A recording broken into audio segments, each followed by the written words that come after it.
CM tour తో ములుగు అభివృద్ధిపై రాజకీయం ముసురుకుంది.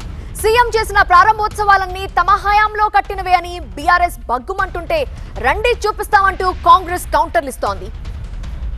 ములుగు జిల్లాలో పర్యటించారు సీఎం రేవంత్ రెడ్డి. పలు అభివృద్ధి కార్యక్రమాలకు ప్రారంభోత్సవం, శంకుస్థాపనలు చేశారు. కొత్త కలెక్టరేట్ భవనం, అభివృద్ధి పనుల పైలాన్, తెలంగాణ తల్లి విగ్రహ ఆవిష్కరణ చేశారు రేవంత్ రెడ్డి. అంతకుముందు మేడారంలో సమ్మక్క సారలమ్మ వనదేవతలను దర్శించుకున్నారాయన. వనదేవతలకు చీరె, సారె, నిలువెత్తు బంగారం సమర్పించి మొక్కులు చెల్లించుకున్నారు.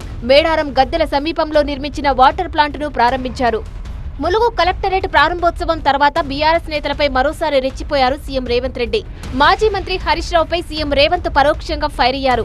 ఆయన అఘోరారావుగా మారారన్నారు. పక్క రాష్ట్రాల్లో క్షుద్ర పూజలు, చేతబడులు చేయించి ప్రజలను ఇబ్బంది పెట్టాలని చూస్తున్నారంటూ తీవ్ర విమర్శలు గుప్పించారు. అతని కంటే కనుడు ఆచంట మల్లన్న అన్నారు.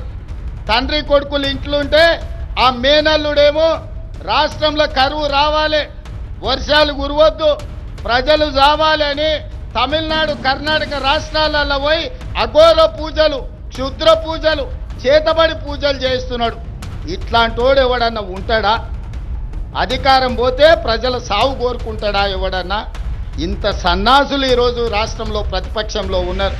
కాబట్టి వాళ్ళు ఎన్ని పూజలు చేసినా, ఎన్ని క్షుద్ర పూజలు చేసినా, అఘోరారావు గారు అఘోర పూజలు చేసినా దేవుడు మన వైపు ఉన్నాడు. కేసీఆర్, కేటీఆర్ పైన పరోక్షంగా విరుచుకుపడ్డారు సీఎం రేవంత్ రెడ్డి.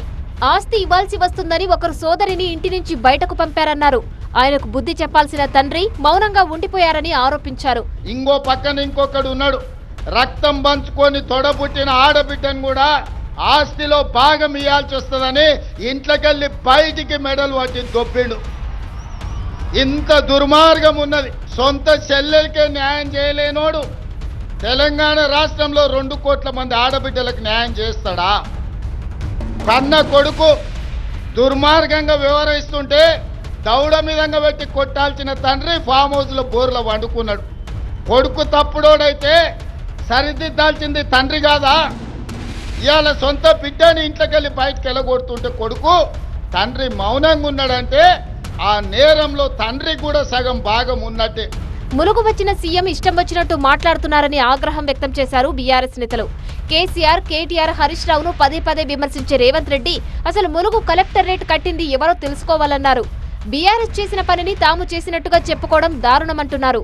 రేవంత్ రెడ్డి గారు, మీరు పదే పదే ములుగు జిల్లాకు రావటం, సమ్మక్క తల్లుల దగ్గరికి వెళ్ళి ప్రజలని నమ్మియడానికి మీరు ఏ విధంగా అయితే మోసపూరిత హామీలు ఇచ్చిండ్రో దానికి నిజంగా తల్లులు కూడా ఈరోజు ఈ రేవంత్ రెడ్డిని మేము గద్దెల మీదకి స్వీకరించాలా లేదా అనే పరిస్థితి ఉన్నది. ఇక్కడ మీరు చేయబట్టినే మీరు ఇచ్చిన హామీలు, మీరు ఇచ్చిన దొంగ మాటలు అన్ని తప్పడం వల్ల ములుగు జిల్లాలో ఘోరమైన ప్రమాదాలు కూడా జరుగుతున్నాయి. మొత్తంగా సీఎం ఎంట్రీతో ములుగులో రాజకీయం ముసురుకుంది. అభివృద్ధిపై 2 పార్టీల కొట్లాట నడుస్తోంది.